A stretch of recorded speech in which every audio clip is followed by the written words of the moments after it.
All right, this is the Book of Esther. We are in the final two chapters, part 9 and 10, or chapters 9 and chapter 10. Let's do a quick review of what we went over last week in chapter 8, and then we will close out our Bible study. We dealt with last week, Mordecai receives another promotion. We dealt with Esther and Mordecai's blessing. King Ahasuerus gave Queen Esther the house of Haman after he was executed. Haman was the enemy of the Jews, and Mordecai was brought before the king. And Esther told how he was related to her. So now she's telling, she had already let it be known that she was a Jew, but now she's letting the king know exactly who Mordecai was to her father.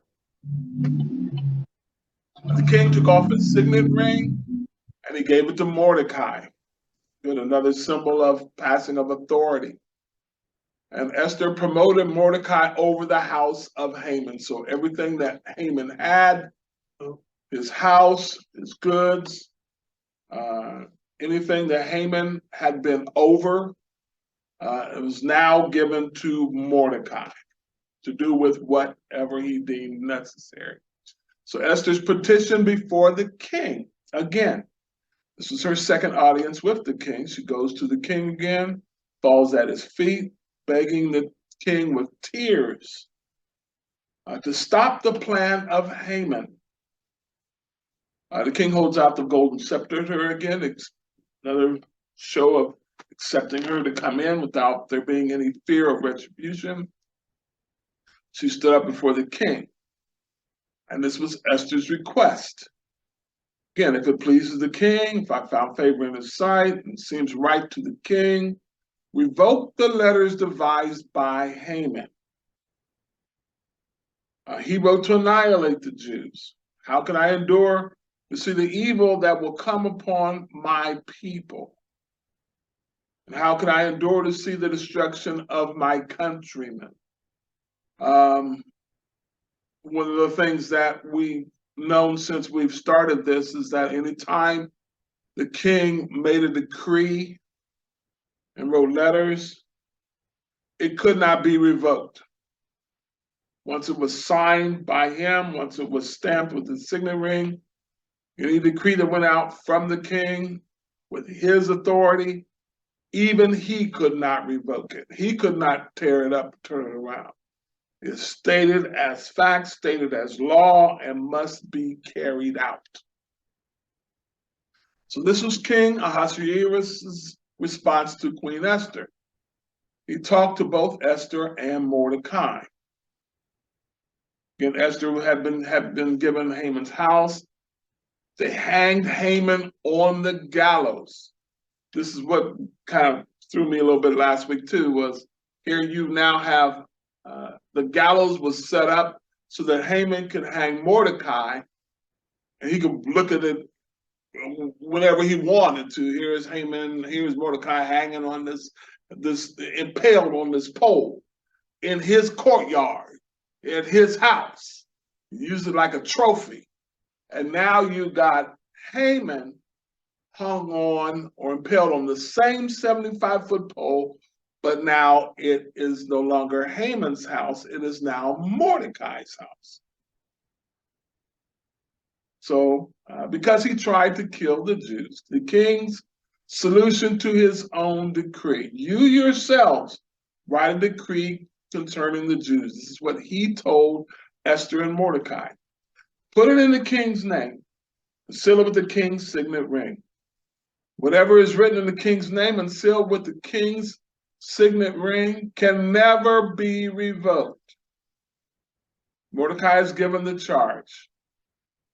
He calls in the king's scribes on the 25th of June. And the decree was written according to all that Mordecai commanded to the Jews, to the satraps, to the governors, and to the princes. The province of from India to Ethiopia. I really have meant to pull up a map on that, and I didn't do it. But you should go into a world map and look at the entire area from India to Ethiopia, and you can get a grasp of this is the Middle East and how large this area was that this king was over. It was 127 provinces in all. It was written to every province in its own script, to every people in their own language, to the Jews in their own script and language. Wrote in the name of King Ahasuerus, and sealed with the king's signet ring. Sent letters by courier on swift horseback. We dealt with number 4. This was the royal decree, the letters. The king's decree gave the Jews in every city gather together and protect their lives. They were allowed to kill, slaughter, and annihilate any people or province that would assault them, both assault their children and their women, and to plunder their possessions. They were allowed to kill, slaughter, and annihilate anybody that would want to cause them harm or take their stuff. And the day was chosen. On one day, as you remember this is it's a mirror. On one day, the 13th day, the 12th month, the month of Adar, March 7th of the next year. This is actually the very same day that was the first decree was written for the Jews to be killed. So what he's saying is on the very same day, you're going to be allowed to defend yourself, not only defend yourself, but go ahead and kill anybody that wants to assault you. Same day, same month, and all is to be done in one day. So the decree was sent out. Again, in every province, published to all the people. The Jews would be ready to avenge themselves on their enemies on the appointed day. The messengers rode out swiftly on fast horses. The decree was issued in Shushan, the citadel. Number 5, we had the Jews' response to the king's decree. The joy of the Jews. Mordecai left the king's presence, dressed in royal apparel of blue and white. You had to pay special attention to this because remember, Mordecai, when he first learned about, the whole time Mordecai was dressed as Jews would dress. They weren't flamboyant. They were pretty basic in all their dress. When the news went out that the Jews were going to be killed, Mordecai dresses in sackcloth and ashes, sits in the square moaning and crying out, it's all for naught. We're going to die. This is horrible news. He now comes to a place to where he's honored by Haman because Mordecai had spared the king's life.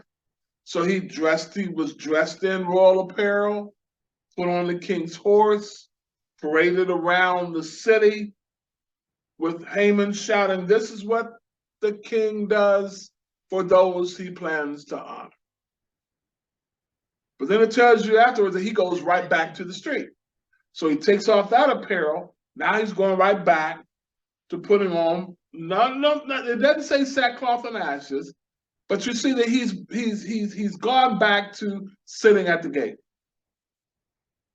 But now, when he's coming out of the king's presence, he's got on royal apparel, blue and white, a great crown of gold, a garment or a coat of fine linen and purple. So he's dressed now like royalty. So everybody sees it, everybody knows it.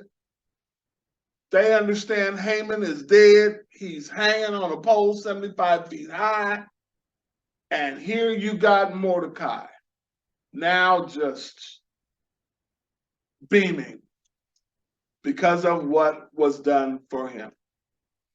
The people of Susa celebrated the new decree.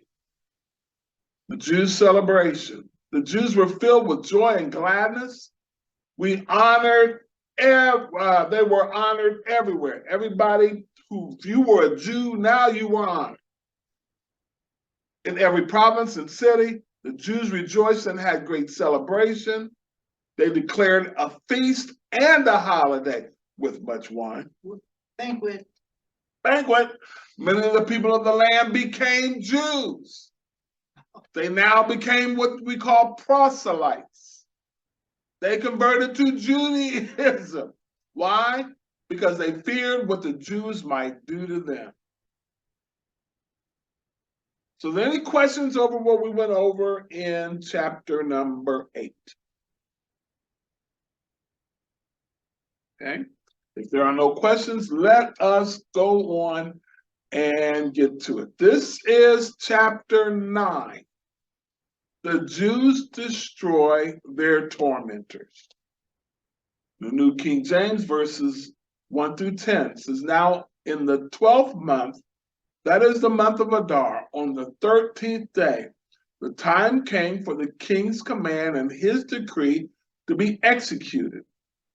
On the day that the enemies of the Jews had hoped to overpower them, the opposite occurred, in that the Jews themselves overpowered those who hated them. The Jews gathered together in their cities throughout all the province of King Ahasuerus to lay hands on those who sought their harm. And no one could withstand them, because fear of them fell upon all people. And all the officials of the provinces, the satraps, the governors, and all those doing the king's work helped the Jews, because the fear of Mordecai fell upon them. For Mordecai was great in the king's palace, and his fame spread throughout all the provinces. For this man Mordecai became increasingly prominent. Thus the Jews defeated all their enemies with the stroke of the sword, with slaughter and destruction, and did what they pleased with those who hated them. And in Shushan, the citadel, the Jews killed and destroyed 500 men. Now, I kind of broke this up so I can pronounce these names right, because I want to pronounce them right. Parshandatha,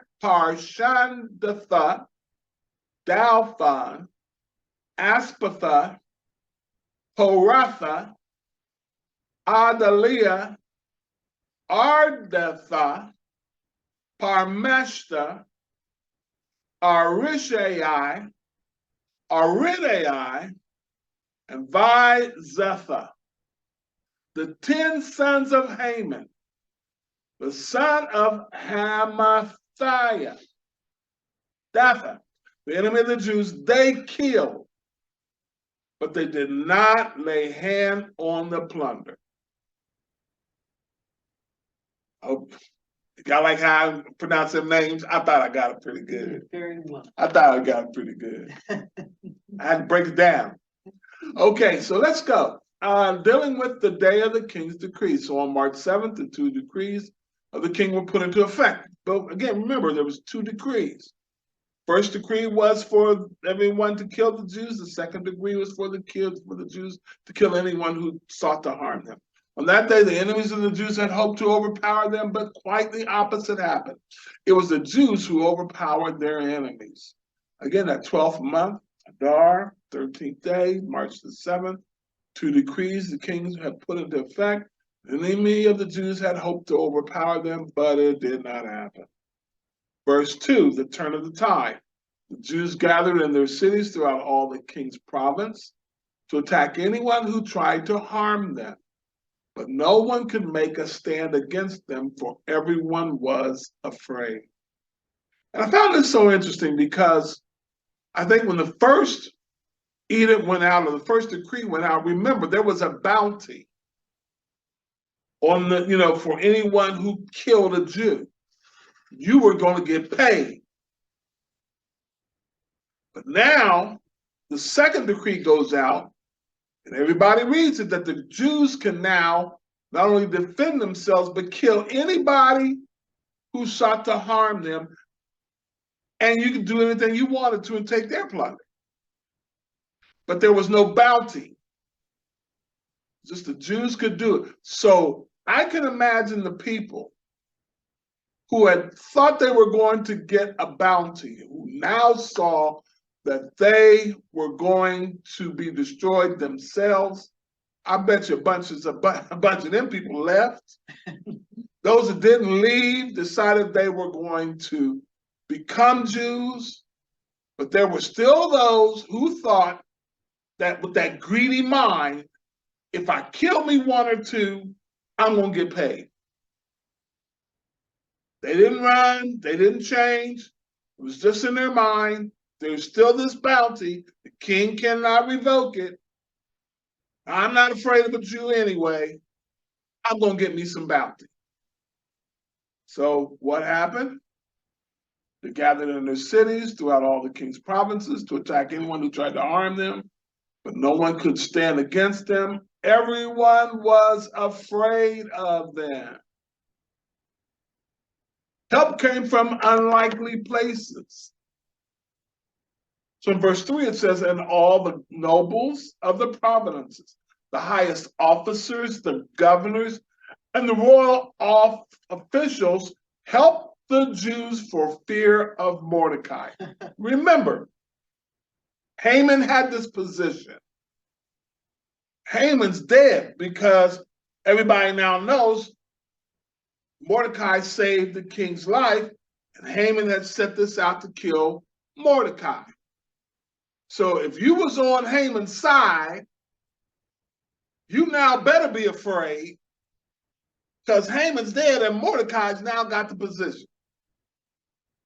And it's already something sent out saying, we can kill you if you seek to harm us. So yeah, great fear. Officials of the provinces, the highest officers, the governors, the royal officials, they helped the Jews. So those that were at one time all with Haman, they're now, hey, we got to do what we got to do. We got to help these guys. And like I said, I can just imagine the remembrance of these Jews, word gone out, how they had left Pharaoh after 400 years of captivity. Pharaoh's army is drowned and all of Egypt is now in desolation. You've got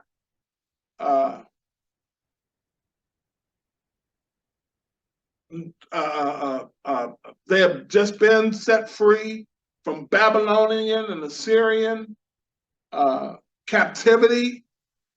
They thought that they were going to do anything. The temple and the walls have been destroyed, but they're now being rebuilt.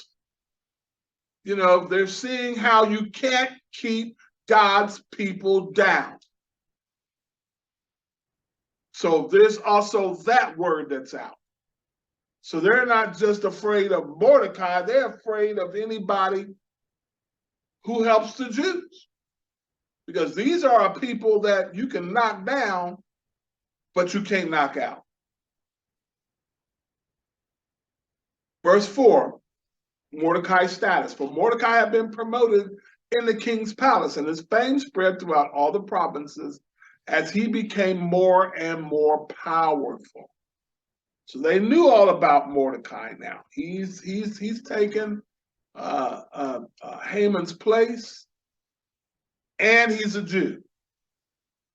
Very prominent. The Jews' defeat of their enemies. So the Jews went ahead on the appointed day and struck down their enemies with the sword. They killed and annihilated their enemies and did as they pleased with those who hated them. So they defeat all their enemies with the sword. They killed and annihilated their enemies. And whatever they felt like doing, those that hated them, they were allowed to do. So this is the census of the dead. In the fortress of Susa itself, The Jews killed 500 men. I'm not going to repeat these names. Y'all can read them. But these are the 10 sons of Haman. Haman was the son of Hammedatha, the enemy of the Jews. Remember, Haman was an Agagite, all coming from King Agag, who was supposed to be killed by Saul and wipe out the entire generation, but he didn't do it. So it's come back to mess with the Jews. Right now in the form of Haman. But God had a different plan. I like what it says here, even though they could do whatever they wanted to do, they did not take any plunder. Meaning they didn't go in their houses and take their stuff. They didn't take no gold. They didn't take no jewelry. They didn't take their stuff. All they did was kill the people that were trying to kill them.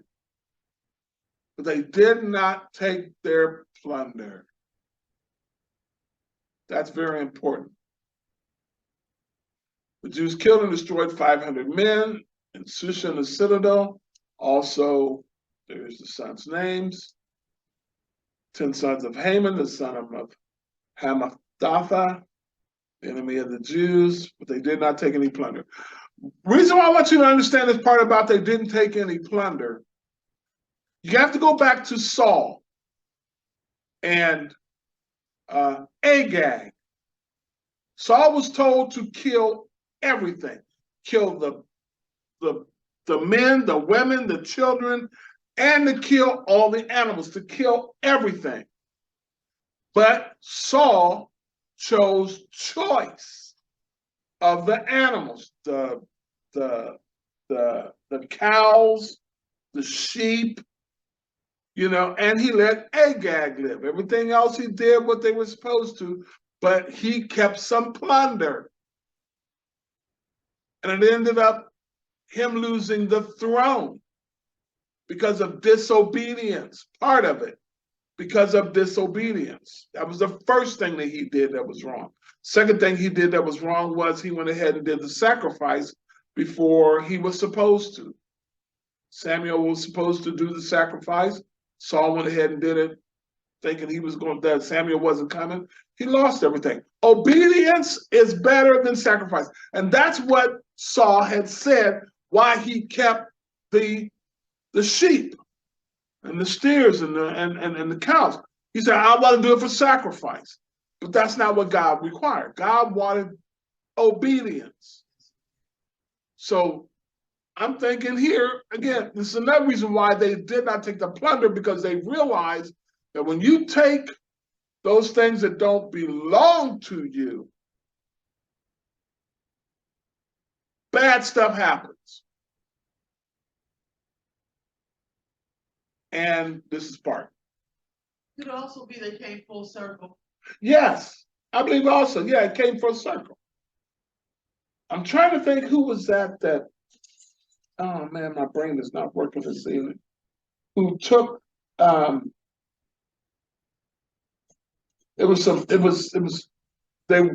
they plundered somebody and he hid it in his tent.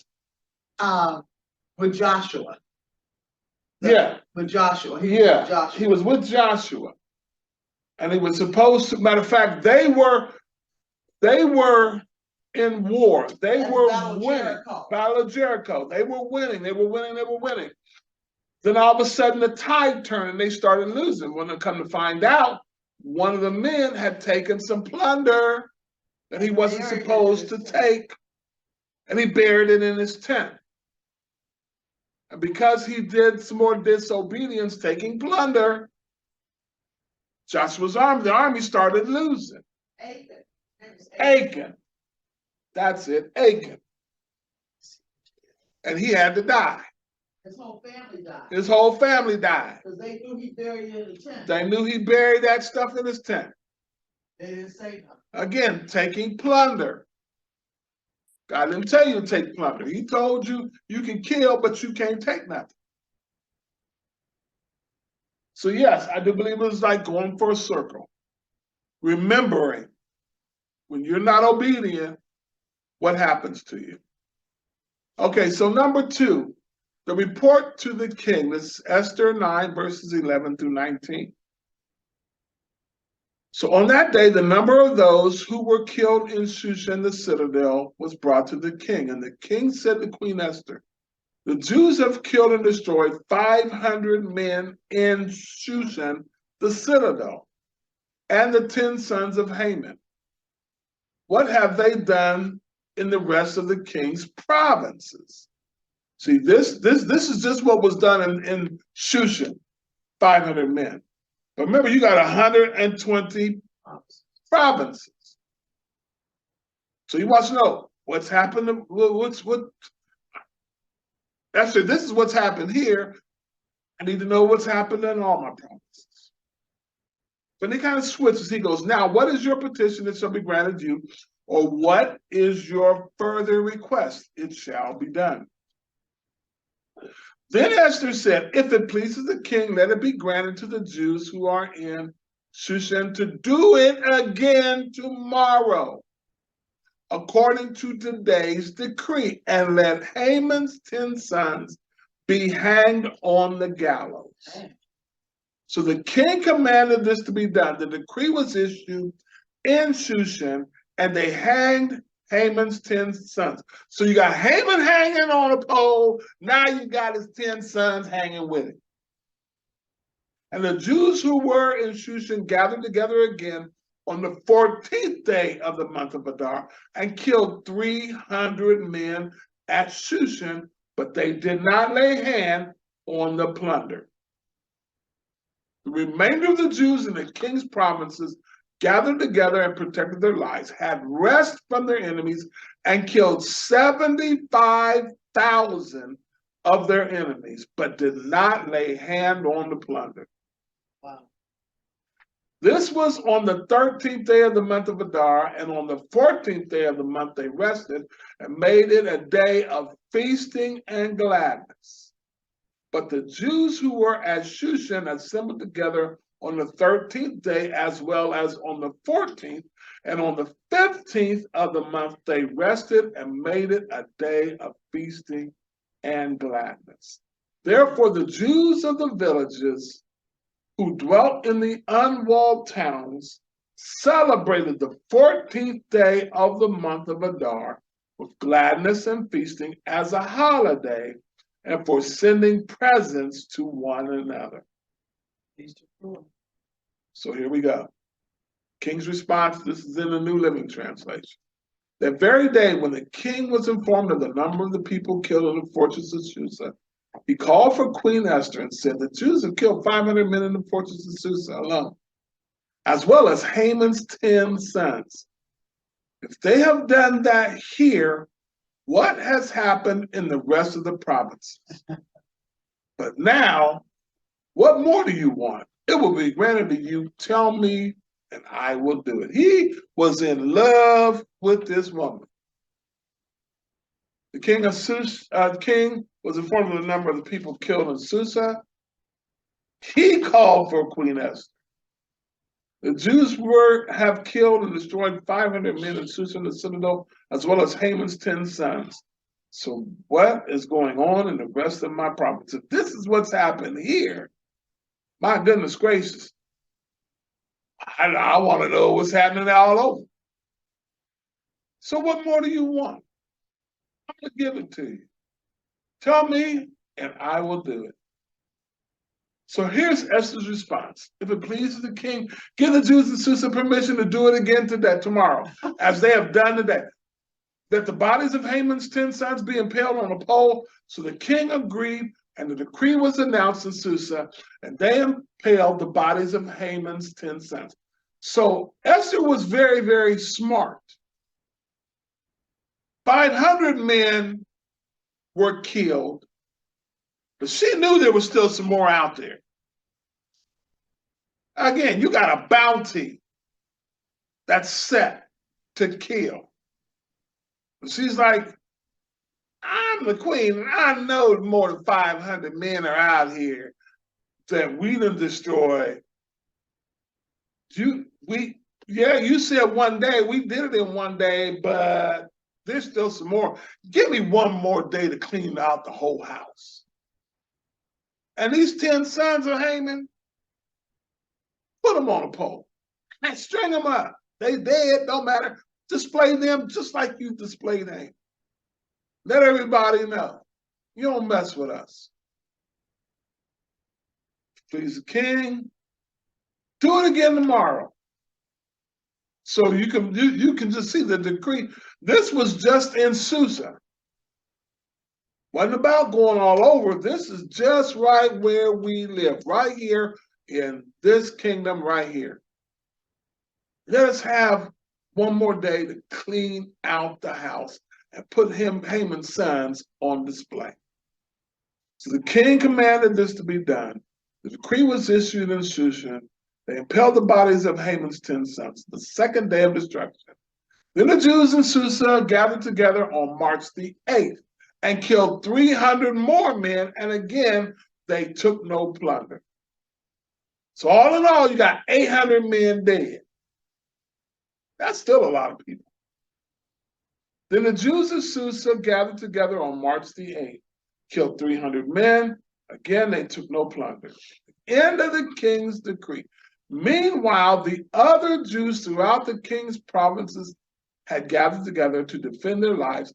They gained relief from all their enemies, killing 75,000 of those who hated them.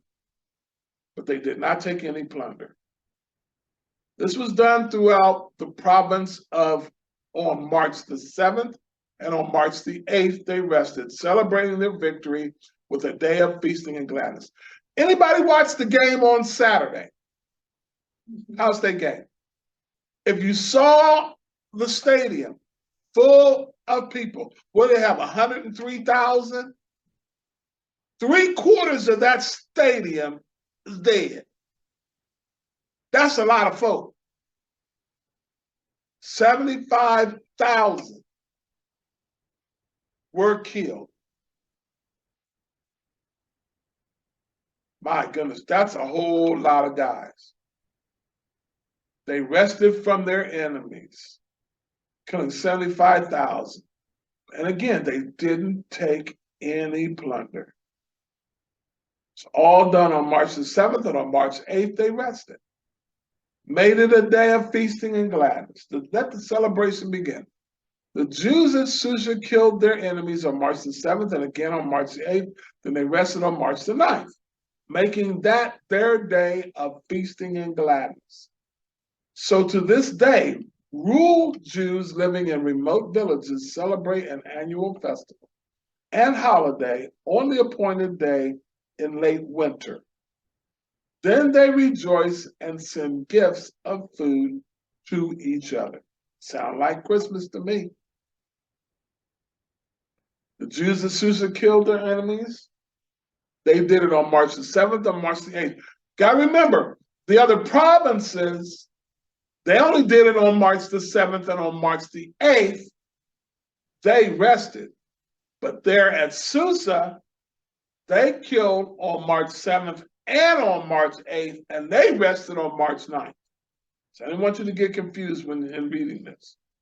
They rested on the 9th. So to this day, ruled Jews living in remote villages celebrate an annual festival and holiday on the 14th day of the month of Adar with gladness and feasting as a holiday, and for sending presents to one another. Anybody that goes through Bexley, I'm trying to think when this is. I believe it is in Michelle. October. I believe it was September, October. It's in October when they celebrate the Feast of Purim. Okay? So any questions? All right, let's go to the Feast of Purim, number 3, Esther 9, verses 20 to 32. And Mordecai wrote these things and sent letters to all the Jews near and far, who were in all the provinces of King Ahasuerus, to establish among them that they should celebrate yearly the 14th and 15th days of the month of Adar, as the days on which the Jews had rest from their enemies, as the month which was turned from sorrow to joy for them, and from mourning to a holiday. They should make them days of feasting and joy, of sending presents to one another and gifts to the poor. So the Jews accepted the custom which they had begun, as Mordecai had written to them. Because Haman the son of Hammedatha, the Agagite, the enemy of all the Jews, had plotted against the Jews to annihilate them, and had cast pur, that is the lot, to consume them and destroy them. But when Esther came before the king, he commanded by letter that this wicked plot which Haman had devised against the Jews should return to his own head, that he and his sons should be hanged on the gallows. So they called these days Purim, after the name Pur.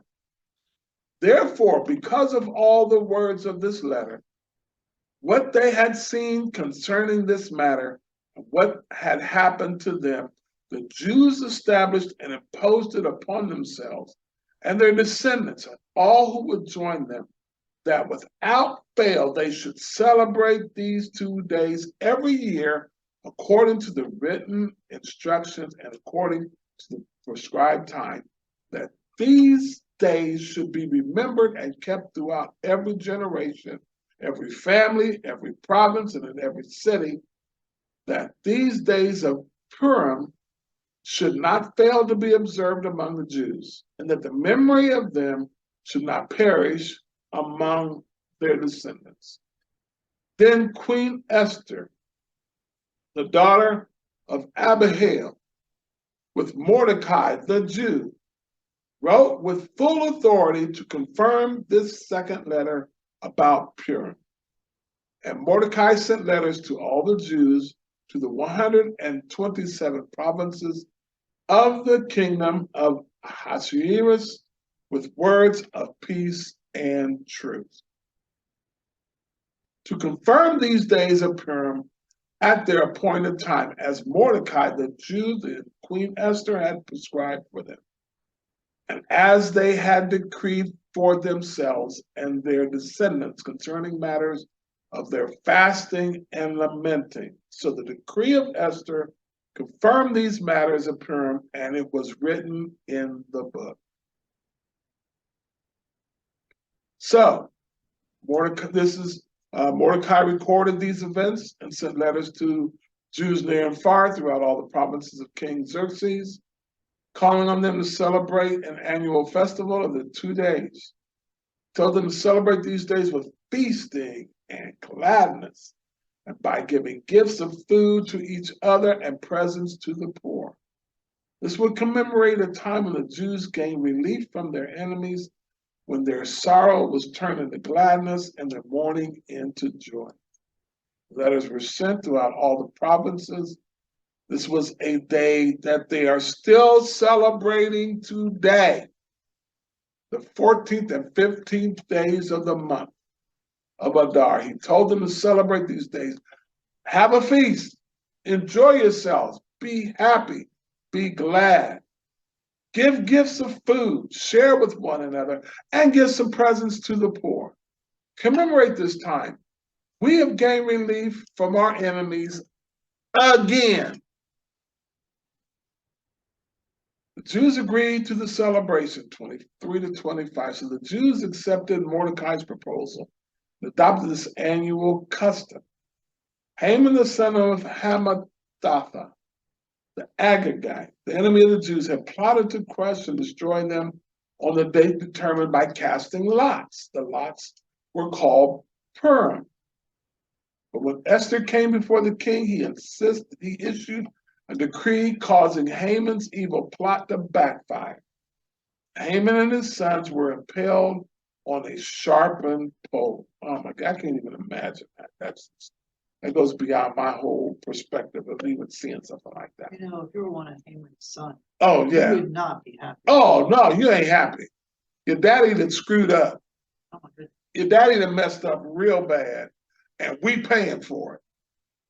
Of course, when you came home telling us all about how great you were, how the king loved you, the queen, and invited you, we celebrated with you.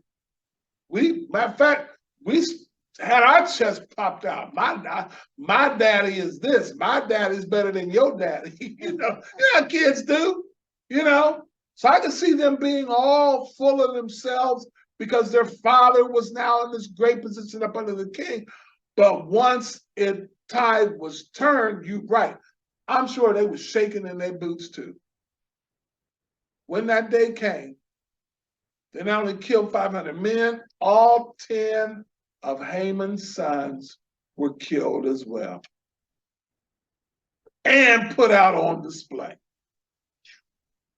So this was an annual custom that was adopted because Haman had chosen the day of their destruction by casting a lot called a pur. They wanted them to be consumed and destroyed. So when Esther came before the king, he issued a decree causing Haman's evil plot to backfire. He couldn't change his original decree. It was already out there. But he put out a decree for them to not only defend themselves, but to kill anybody who even looked like they were going to cause you trouble. And he and his sons should be hanged on the gallows of which they were. So the celebration is called Purim. This is why this celebration is called Purim, because it is an ancient word for casting lots. So because of Mordecai's letter and because of what they had experienced, the Jews throughout the realm agreed to inaugurate this tradition and to pass it on to their descendants, to all who became Jews. They declared that they would never fail to celebrate these two prescribed days at the appointed time each year. These days would be remembered and kept from generation to generation and celebrated by every family throughout the province and cities of the empire. This festival of Purim would never cease to be celebrated amongst the Jews, nor would the memory of what happened ever die out among their descendants. What other time do the Jews celebrate every year? Rosh Hashanah. Passover. Yom Kippur. Yom Kippur. They have quite a few. I got a school of They got a lot of feasts. They got a lot of feasts. Me too. But the big one that always comes to my mind is Passover. Yeah. That's a big celebration. Hanukkah's coming up. Hanukkah is coming up. That's 8 days of gifts. That's 8 days of gifts. A lot of candles. They call these days Purim, ancient word for casting lots. Jews throughout the realm agreed to inaugurate this tradition, to pass it on to their descendants, to all who even became Jews. So all those proselytes. But now they've been told, you're going to celebrate with us. We're going to all celebrate together. They declared that they would never fail. We are always going to do these 2 days, according to the prescribed time. They have to be remembered and kept. Throughout every generation, every family, every province, and every city, these days of Purim should not fail to be observed among the Jews. The memory of them should not perish among their descendants. So this is something that has been going on and being passed down ever since Queen Esther and Mordecai were able to save the Jews in the province up under King Ahasuerus. So Queen Esther and Mordecai's declaration, then Queen Esther, the daughter of Abihail, along with Mordecai the Jew, wrote another letter, putting the queen's full authority behind Mordecai's letter to establish the feast festival of Purim. Letters wishing peace and security were sent to the Jews throughout the 127 provinces of the empire of Xerxes, 127 provinces. These letters established the festival of Purim, the annual celebration of these days at the appointed time, decreed by both Mordecai the Jew and Queen Esther. The people decided to observe this festival just as they had decided for themselves and their descendants to establish the times of fasting and mourning. Remember, Queen had told them 3 days. You need to fast, you need to mourn, because we're about to die. So just like that had been set out as an established time, we're going to observe now festivals. We're going to now feast. We're now going to have joy. So the command of Esther confirmed the practices of Purim, and it was written all down in the records. Queen Esther, the daughter of Abihail, with Mordecai the Jew, they wrote another letter, putting the queen's authority behind Mordecai's letter. This is the second letter about Purim. Mordecai sent a letter to all the Jews, to the 127 provinces of the kingdom of Ahasuerus, with words of peace and truth. So the decree of Esther confirmed these matters of Purim, and it was written in the book. Are there any questions about chapter 10? I'm sorry, chapter 9. If not, this is chapter 10. Last one. Very short. This is Mordecai's advancement. This is Esther, the 10th chapter, verses 1 to 3. And King Ahasuerus imposed tribute on the land and on the islands of the sea. Now, all the acts of his power and his might, the account of the greatness of Mordecai, to which the king advanced him, are they not written in the book of the Chronicles of the kings of Media and Persia? For Mordecai the Jew was second to King Ahasuerus, and was great among the Jews, and well received by the multitude of his brethren, seeking the good of his people and speaking peace to all his country. Look how he started out, and look where he ends up. My goodness, man. Won't God do it? He will do it. He said, you're going to be the head and not the tail. You're going to be above and not beneath. This is exactly what happened with Mordecai. King Xerxes imposed a tribute throughout his empire, and even to the distant coastlands. His great achievements and the full account of his greatness, of the greatness of Mordecai, whom the king had promoted, are recorded in the book of the history of the kings of Media and Persia. Mordecai the Jew became the prime minister with authority next to that of King Xerxes himself. Kind of sounds like Joseph, doesn't it? It really does. He was very great among the Jews. He held him in high esteem because he continued to work for the good of his people and speak up for the welfare of all their descendants. So Mordecai just didn't do it for himself and for Queen Esther. He made sure that all during his time, everything he did, it was for the good of his people. And he was always looking out. That's why it said, send food to one another and give gifts to the poor. Look out for one another. Help one another. Amen. We were about to be destroyed. But now here we are in a place of wonder and blessings. So the king himself imposed a tribute throughout his empire. Now, when they imposed a tribute, that meant he sent goods. Money was given. All kinds of things were set out for the entire empire. Because again, remember when he had his first feast and he's showing everybody how much he's got Everybody's drinking wine out of a gold goblet that was all different. Here he goes again. He's sending out tribute. He's showing his greatness. But not only is he showing his greatness, he's showing of what he did for Mordecai, setting him up. Even to the distant coastlands, all the acts of his power and might, the account of the greatness of Mordecai, whom the king had promoted. It's all recorded in the book of the history of the kings of Media and Persia. Mordecai the Jew became second to King Ahasuerus.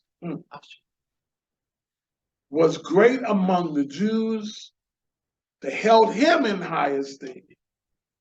See, they were afraid of Haman, but they loved Mordecai.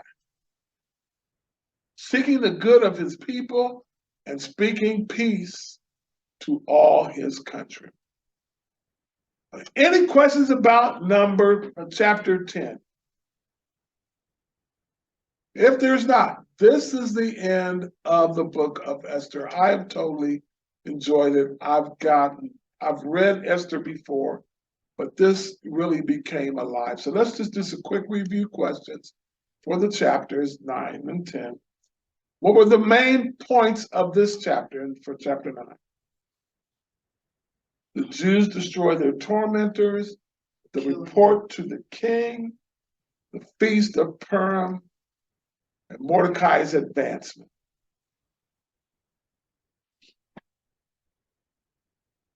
What was the date the Jews were allowed to defend themselves? March the 7th. March the 7th, yes. What were the king's 2 decrees? Go get them.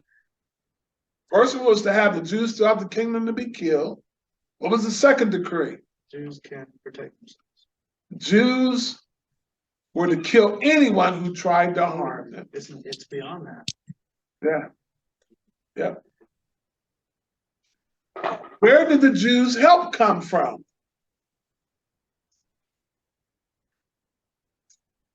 All the officials of the provinces, the highest officers, the governors, the royal officials. I mean, everybody helped the Jews. What did the Jews do to their enemies? They destroyed them. They defeated all their enemies with the stroke of the sword. They killed and annihilated their enemies, and they did what they pleased with those who hated them. How many people did the Jews kill? 75,000. Well, first they killed and destroyed 500 men who were there at the citadel, as well as Haman's 10 sons. What was Queen Esther's second request? Do it again tomorrow, according to today's decree. I know there's more than 500 men out here. There got to be more. We're going to do it again on March the 8th. And then let Haman's 10 sons be hanged on the gallows. We know they're dead, but I want them displayed, just like they were going to display my dad, Mordecai. You got Haman hanging up there, put his sons up there too. I want them on display. How many of the enemy was killed on the second day, and what was the grand total kill? Grand total was 75,000. 5,000 was the grand total, but 300 more men were killed on the second day.